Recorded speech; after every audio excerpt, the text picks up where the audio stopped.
مساء الخير. النهارده معادنا مع ابيسود 3 من البلاي ليست او السيريز بتاعتنا اللي هي ديف اوبس فروم زيرو.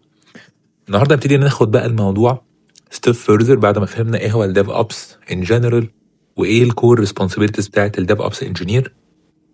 دلوقتي نبتدي ناخد الموضوع بقى من الفاونديشن في الكارير باث بتاع الديف اوبس انجينير. اول حاجه انت محتاج تفهمها how systems actually work. ازاي اصلا الحاجات اللي بنشوفها running في البرودكشن والابليكيشنز اللي بنشوفها هي running على ايه وشغاله ازاي. مهم قوي ده نفهمه.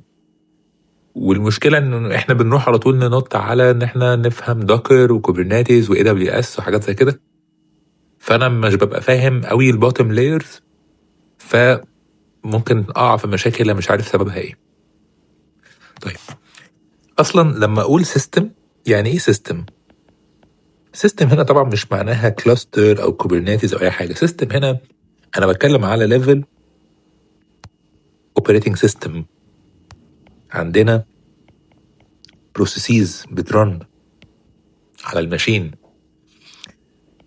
طبعا عندنا الهاردوير بتاعنا السي بي يو والميموري والديسك ستورج والنتورك. فلما اجي ادسكرايب سيستم، السيستم بينكلود الحاجات دي كلها، هاردوير وسوفت وير. اخر سيستم ده بالنسبه لي الماشين بتاعتي. فالماشين بتاعتي فيها الهاردوير اللي بيخلي البروسيسز تعرف ترن، والاو اس طبعا هو اللي بينظم الموضوع ده كله.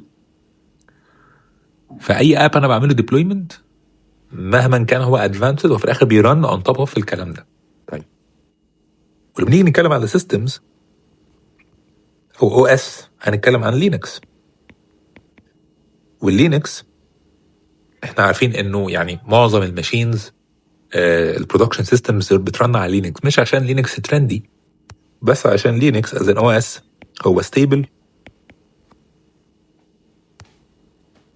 وبريدكتبل. الناس خلاص عارفاه وعارفه بيبيهيف ازاي وعارفه ان هو ستيبل في البرودكشن للبرودكشن سيستم زي ترن اون توب اوف لينكس اوبريتنج سيستم. ولو احنا فهمنا لينكس سهل بعد كده نتعامل مع الكونتينرز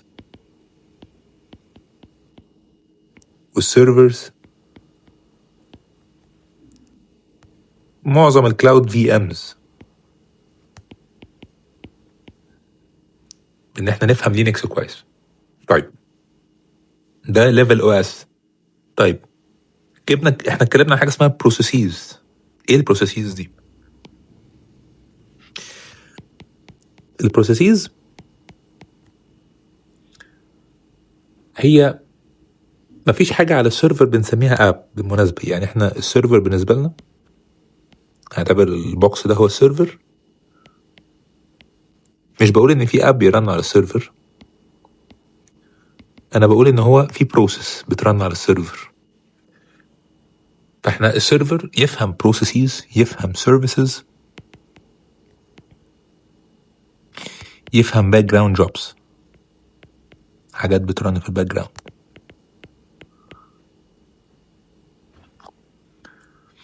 ولما بيبقى في حاجه بتكراش على السيرفر انا هنا بقول ان البروسيس نفسها هي اللي دايد.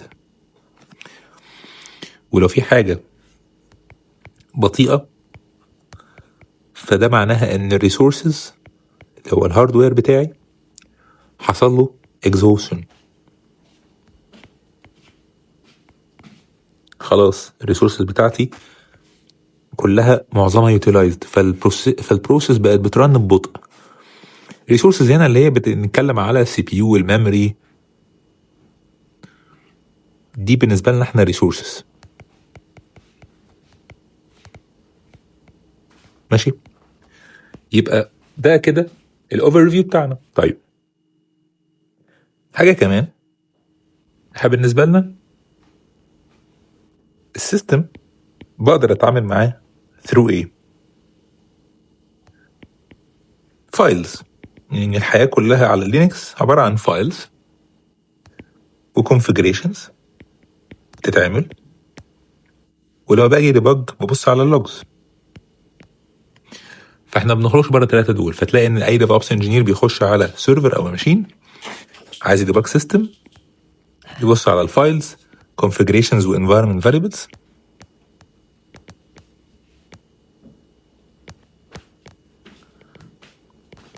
والدايركتوريز اللي بتبقى شايله اللوجز بتاعه السيستم.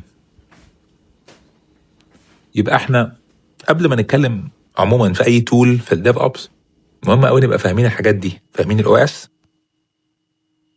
فاهمين البروسيسز اللي مختلفه اللي بترن على السيستم، وطبعا فاهمين نتوركينج وستورج. ومن الحاجات المهمه اللي هنتكلم فيها من الابيسود الجايه هي حته النتوركينج. النتوركينج ده فاونديشنال بارت مهم جدا جدا للديف اوبس، ومالوش علاقه بان انت تبقى واخد CCNA او ناخد حاجات معقده جدا. هو في الاخر في فاونديشن مهم لازم نبقى فاهمينه عشان تعرف تبروسيد بعد كده في باقي الحاجات في الدوكر والكونتينرز تعرف تمانج برودكشن سيستم، وتعرف تبقى فاهم المشاكل اللي ممكن تبقى بتحصل بسبب ايه. اوكي، فاحنا النهارده بس خدنا اوفر فيو السيستم، ايه الكومبوننتس بتاعته، وان ده اللور ليفل. اللي فوقيه بعد كده بنلاقي بقى الحاجات اللي زي الكونتينرز والابليكيشنز اللي بنعملها ديبلويمنت.